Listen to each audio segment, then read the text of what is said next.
going to get this done. I don't care what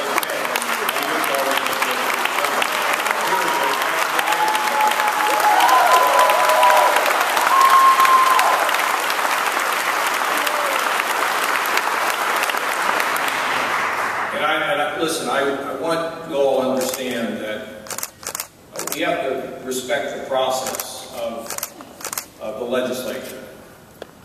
We can yell and we can scream and we can criticize. It isn't going to get us anywhere. Because you don't want people to dig in their heels on something that's as important to this. So we need to be determined, humble, respectful, but determined. Determined. Because we all work for you. You don't work for us. Okay? So we need to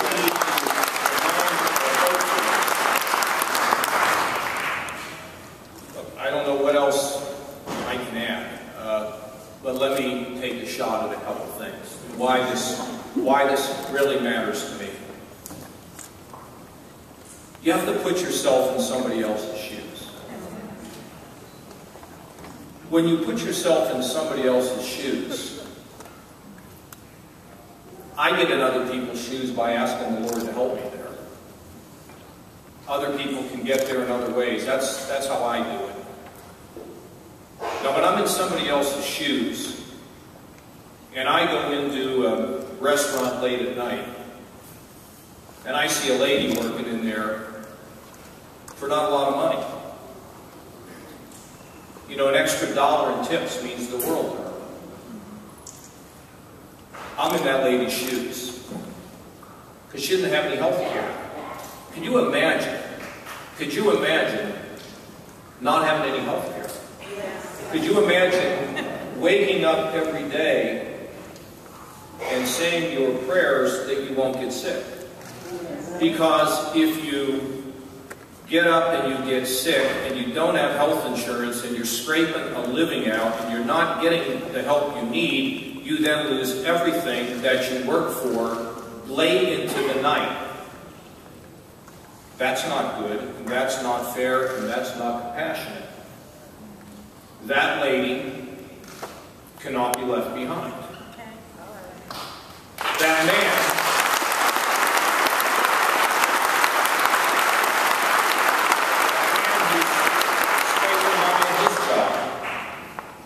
maybe he's single again.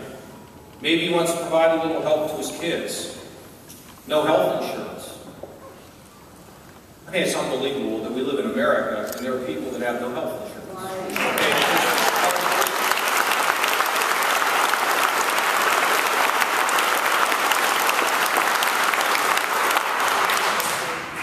I appreciate the judge from Cuyahoga County being here, but there's a partner of mine that works in the governor's office. His father's been a judge in a suburban county, rural suburban county, for a long time, been judge forever.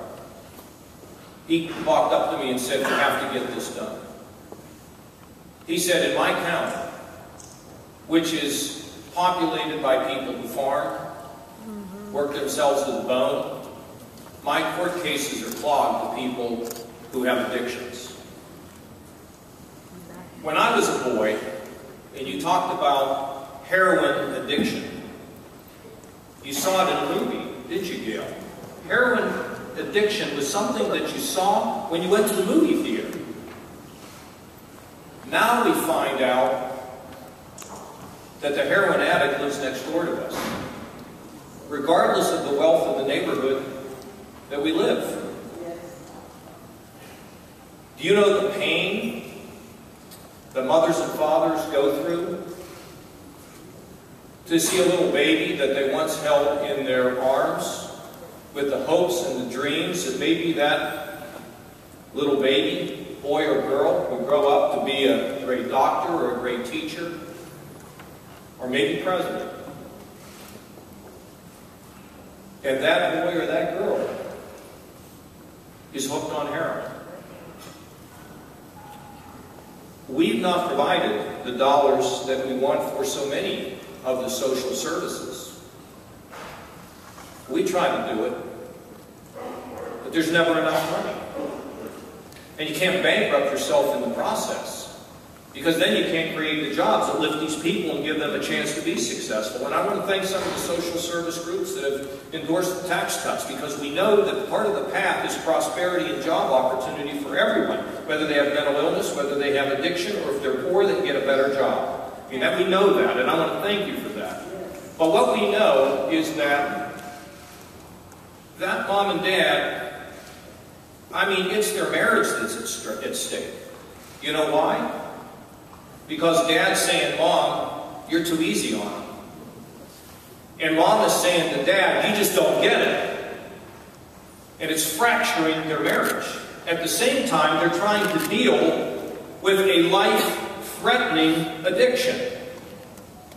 It's easy to cut these things back, isn't it, Gail? There's no voice, no real effective voice for the mentally ill, or the addicted, or the working poor.